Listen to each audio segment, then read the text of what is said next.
जी हाँ, तो अपन लास्ट में अपन देखा था अपन ने कि सुश्रुत ने जो है लोक को दो प्रकार का बताया है ना, द्विविध और पंचविध। द्विविध भी दो प्रकार से, स्थावर, जांगम, अग्नि, आग्नेय और सौम्य करके। भूतग्राम जो है अपन ने चार प्रकार के देखे थे, स्वेदज, जरायुज, अंडज और ओदभिद। ठीक है, इसके बाद अपन ने कहा था कि जो संयोग से जिनके संयोग से पुरुष को दुख होता है उनको क्या अपन व्याधि कहते हैं। ये जो है अभी जो है इस वीडियो में अपन फिर से इन चीज़ों को दूसरे वे में भी देखेंगे। अभी देखते हैं किस प्रकार से।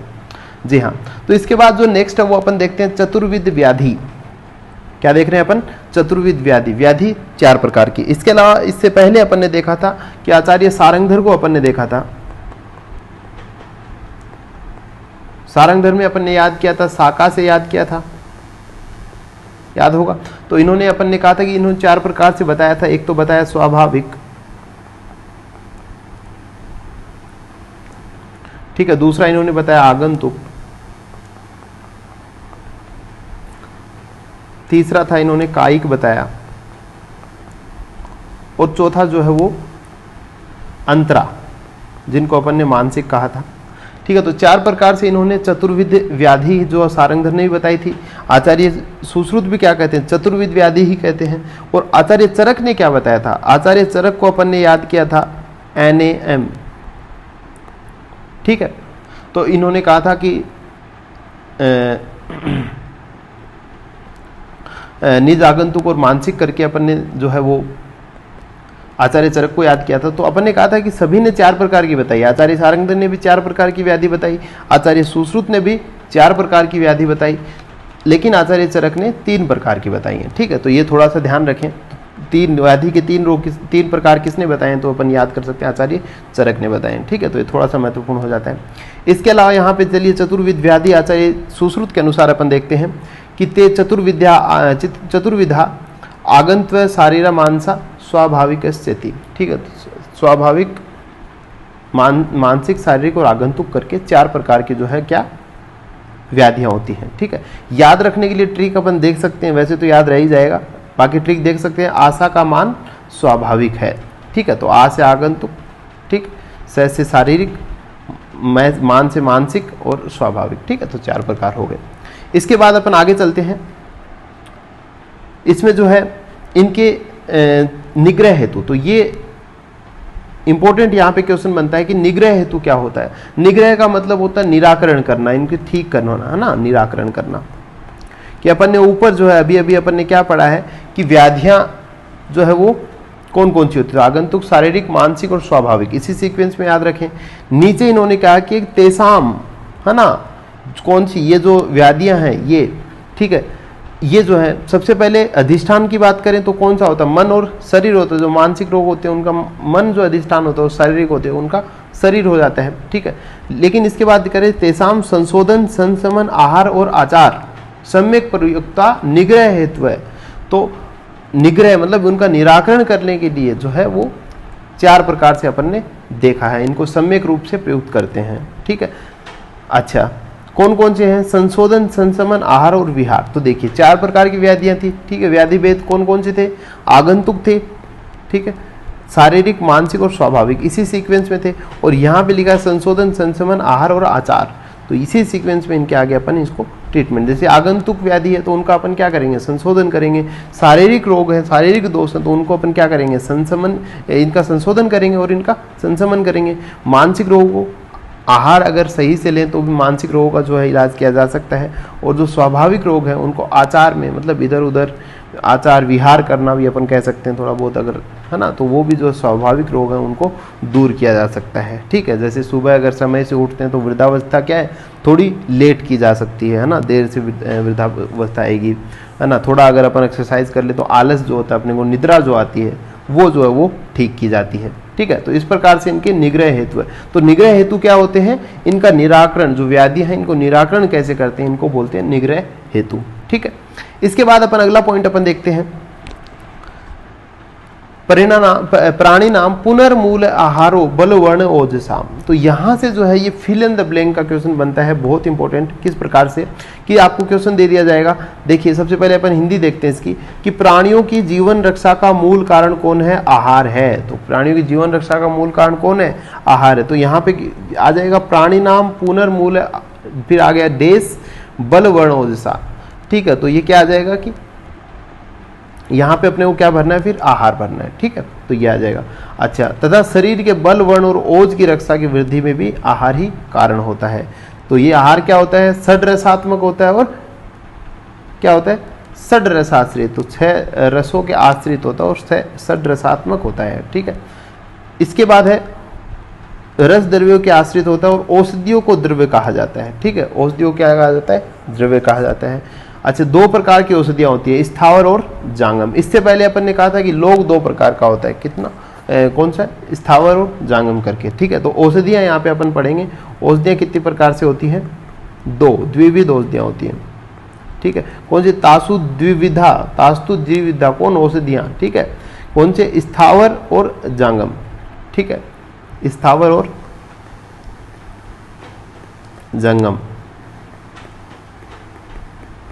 ठीक है, वो ये औषधियाँ या तो एनिमल ओरिजिन होंगी या फिर प्लांट ओरिजिन होगा। भाई कुछ ऐसी होती है जैसे परवाल वगैरह अपन लेते हैं तो वो एनिमल ओरिजिन हो जाता है। स्थावर तो अपन समझ ही रहे हैं, ज़्यादातर अपन प्लांट ओरिजिन द्रव्य लेते ही हैं।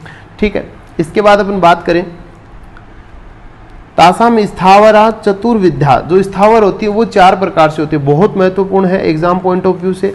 अभी बताएंगे किस प्रकार से क्वेश्चन आते हैं, बहुत इंपॉर्टेंट है। ठीक है, तो इन्होंने कहा स्थावर कितने प्रकार से होती है? 4 प्रकार से। वनस्पतयो वृक्षा विरुद्ध और औषधय। तो इन्होंने कहा कि 4 प्रकार से होते हैं। कौन कौन सी? नीचे देखिए, वनस्पति, वृक्षा, विरुद्ध और औषध।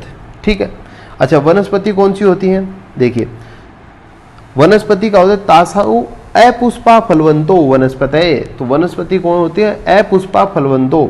ठीक है, तो यहां पे अपन साथ साथ लिखते चलेंगे। अपुष्पा फलवंतो, कहने का मतलब वनस्पति कौन हुआ? जिसके पुष्प नहीं हो और फल हो। तो वनस्पति में क्या होगा? फल होगा। ठीक है, तो अब क्वेश्चन कैसे बनेगा? अपुष्पा फलवंतो। अब नीचे 4 ऑप्शन आ जाएंगे, अपने को किस पे टिक करना है? वनस्पति पे टिक करना है। दूसरा है वृक्षा, इसका क्या है? पुष्प फलवंतो। तो वृक्षा का क्या हो जाएगा? पुष्प फलवंतो। तो ये भी ध्यान रखना है, क्या है? पुष्प और फल दोनों होते हैं। तीसरा है विरुद्ध, विरुद्ध में है प्रतानवत्ते। ठीक है, प्रतानवत्ते स्तंभिनिश्च। ठीक है, ये कौन हो जाएगा? विरुद्ध हो जाएगा। ठीक है, तो इसमें प्रतान मतलब फैलती हैं या फिर दूसरे वृक्ष का सहारा लेती हैं। तो प्रतानवत्ते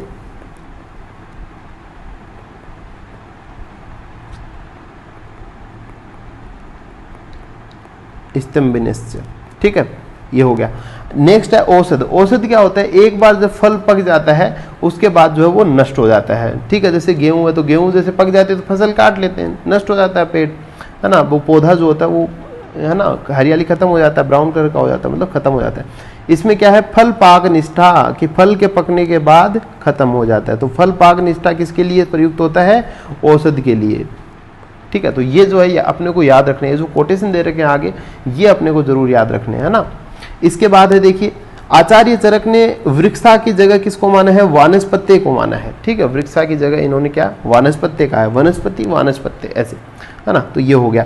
अच्छा, जंगम की बात करें तो वही अपन ने भूतग्राम की जो बात की थी, जरायुज, अंडज, स्वेदज और उद्भज। तो उसी प्रकार से जो है जंगम जो है 4 प्रकार से हो जाएंगे। ठीक है, तो इसको आप बहुत अच्छे से याद रखें। ठीक है, तो ये जंगम खलवपि चतुर्विधा। तो कितने प्रकार के होते हैं जंगम? 4 प्रकार। कौन कौन? जरायुज, अंडज, स्वेदज और उद्भिज। ठीक है, ये हो गया। इसके बाद अपन नेक्स्ट चलते हैं, इनके कैसे क्वेश्चन बनते हैं। जंगम वालों का देखिए, इनके ये से आ जाता है तत्र। देखिए एग्जाम में क्वेश्चन आता है पशु मनुष्य व्यालादयो, फिर नीचे 4 ऑप्शन आ जाएंगे। तो कौन होते हैं? ये जरायुज होते हैं। खग, सर्प, सरीसर्प, प्रभृतयो क्या होते हैं? अंडज होते हैं। तो नीचे ऑप्शन अंडज आता है। तो यहाँ से जो एग्जाम्पल से क्वेश्चन आते हैं इनके। ठीक है, तो ये आप ढंग से याद करें। कृमि, कीट, पिपीलिका, ठीक है, कौन हो गए? स्वेदज हो गए। इंद्र, गोप, मंडूक प्रवृत्ति, है ना। तो इंद्रगोप को क्या बोलते हैं? वीर बहुटी भी बोलते हैं। ठीक है, इंद्रगोप इंपॉर्टेंट है, पूछ लेंगे इंद्रगोप किसका है? तो ओद्भिज का है। ठीक है, है ना। तो ये थोड़ा सा इंपॉर्टेंट है, इनके एग्जाम्पल्स आप देख लें, दोनों ही देख लें, है ना, किसको क्या बोलते हैं। जी हाँ, तो ये बहुत इंपॉर्टेंट है। इसके बाद अपन अगले पे बात करें, पार्थिवा सुवर्ण रजत मणि मुक्ता मनशिला, है ना, मृत कपाल आदय।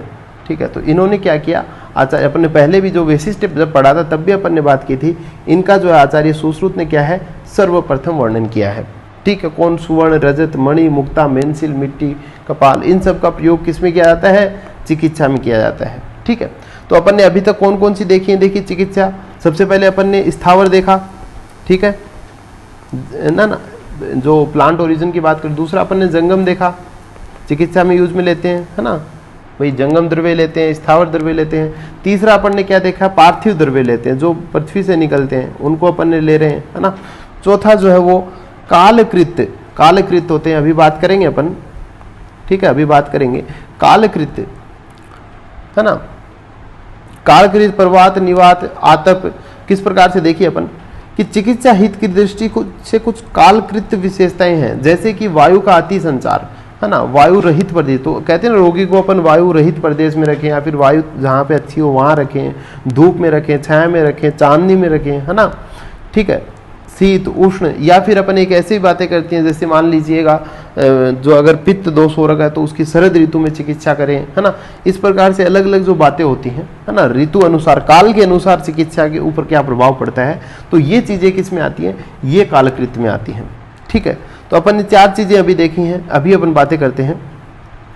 ठीक है, तो सारे नाम ये हो गया। वर्ग चतुर्विद, इनको क्या बोलते हैं, चतुर्विद वर्ग बोलते हैं, या फिर बोलते हैं चिकित्सा के हेतु बोलते हैं। कौन कौन से हो गए भाई, चिकित्सा के लिए कौन कौन सी चीज लेते हैं उनको बोलते हैं चिकित्सा के हेतु।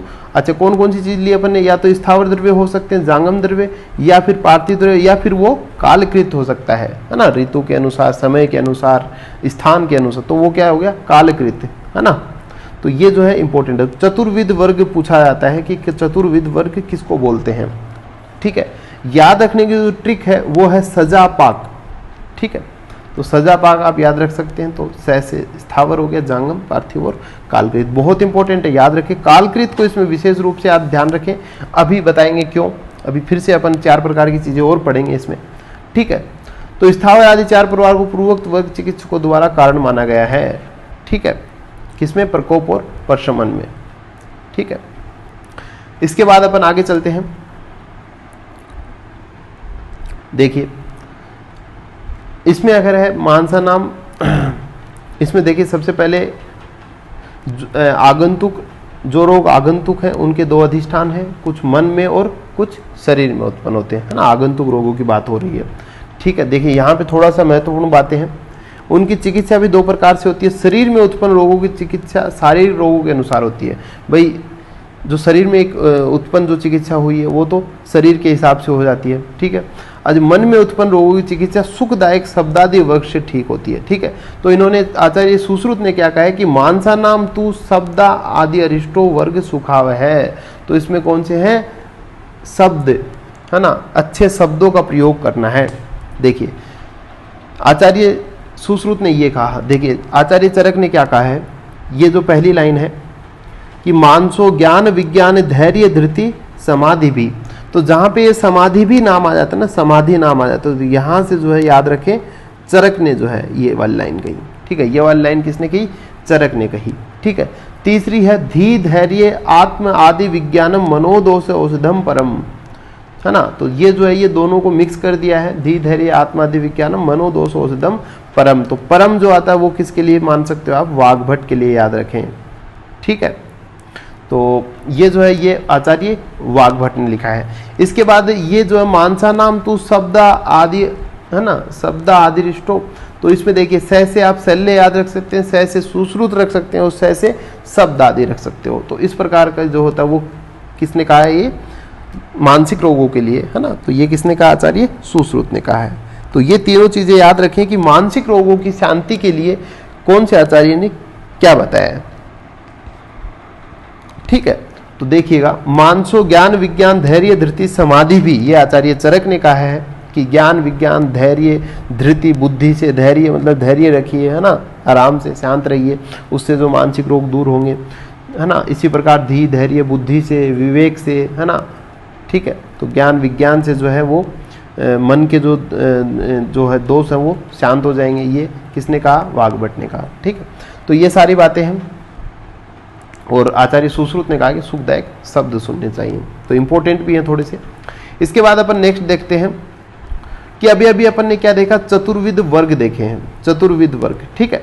चिकित्सा के तो अपन ने कहा 4 प्रकार के होते हैं, स्थावर, जांगम, पार्थिव और कालकृत। एक होता है चतुर्विध बीज, ठीक है ना, चतुर्विध बीज होता है। तो पुरुष, व्याधिर, औषध, क्रियाकाल, ठीक है। तो ये होते हैं, याद रखने के लिए PVAK। देखिए इसमें भी के आ रहा है ना, सजा पाक में भी के आ रहा है, कालकृत आ रहा है।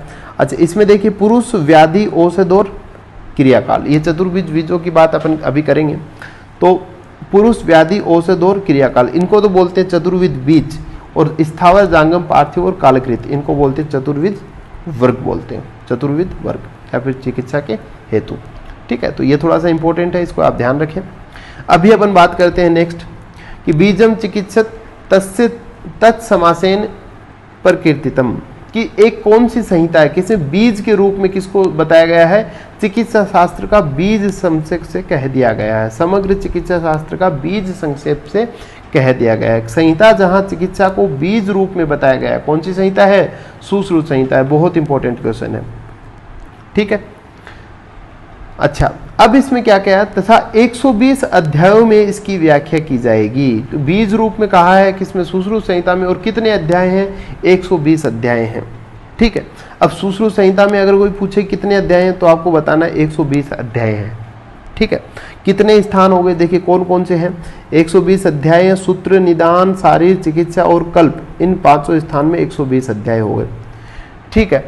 अब अगर नॉर्मल पूछे कि सुश्रुत संहिता में कितने हैं, तो वो नॉर्मल आपको 120 ही बताने हैं। लेकिन अगर नागार्जुन का विशेष रूप से पूछे, तो उस केस में अपने को ये 66 अध्याय जो उन्होंने उत्तर तंत्र नाम से जोड़ दिया था, और तो वो फिर उसके बाद बताने हैं, ठीक है। तो नॉर्मली जो अपन श्लोक की बात करें तो कितने अध्याय बता रखे हैं? सविंशम अध्याय शतम, है ना। तो कितने बताए रहेंगे? 120 अध्याय की बात कर रखी है। तो ये 66 तभी बताने जब अलग से जो है अपने को नागार्जुन के बारे में पूछा जाए, तो ठीक है। तो यहाँ जो अपना अध्याय जो है वो जो है समाप्त होता है। इसमें कौन कौन सी बातें इस वीडियो के हिसाब से जो इंपॉर्टेंट बातें हैं, तो अपन ने चतुर्विध व्याधियों की बात की, और अपन ने ये भी कहा कि जो सारंगधर थे उन्होंने भी 4 ही प्रकार की व्याधियाँ बताई। आचार्य चरक थे, उन्होंने 3 प्रकार की बताई हैं, इसलिए चरक का थोड़ा ध्यान रखना है। इसके बाद अपन ने विशेष रूप से औषधियों के जो है वो प्रकार पढ़े अपन ने, है ना, कि साहब स्थावर और जांगम भेद से 2 प्रकार की औषधियाँ होती हैं, है ना। फिर वो 4 प्रकार से होती हैं, और अपन ने कहा कि इनको जो है वो इनके विद एग्जाम्पल अपने को याद रखने हैं सारे के सारे, है ना। फिर अपन ने कहा कि आचार्य सुश्रुत ने वृक्षा माना है, वहीं आचार्य जो चरक है उन्होंने वानस्पत्य माना है, ठीक है। ये भी थोड़ा सा ध्यान रख लेना है, ठीक है। इसके बाद अपन ने अंत में जो है चतुर्विध वर्ग, ठीक है, चतुर्विध वर्ग या फिर चिकित्सा के हेतु की बात करें, इधर चतुर्विध बीज, चतुर्विध बीज, ठीक है, चतुर्विध बीज। तो चतुर्विध वर्ग में अपने को सजा पाक से याद रख लेना है, ठीक है। और चतुर्विध बीज की बात करें तो PVAK से अपन याद रख सकते हैं, ठीक है। अच्छा, इसमें जो है ये जो चतुर्विध बीज में जो के है वो तो है क्रियाकाल के लिए, और जो सजा पाक में जो के है वो है कालकृत्य के लिए, है ना, कालकृत्य के लिए। सजा पाक वाला जो कह है वो है कालकृत्य के लिए। तो ये थोड़ी सी बातें जो है अपने को ध्यान में रखनी है। यहाँ तक अपना अध्याय जो है पहला अध्याय खत्म हो गया। इसको बार बार आप लिख लें, है ना, थोड़ा हाथ चलाएं और इनको लिख लें, और फिर इसको बार बार पढ़ते रहें, एकदम दिमाग में जो है अच्छे से याद हो जाए, ठीक है। इसके बाद अपन अगला अध्याय देखेंगे। ओके, धन्यवाद।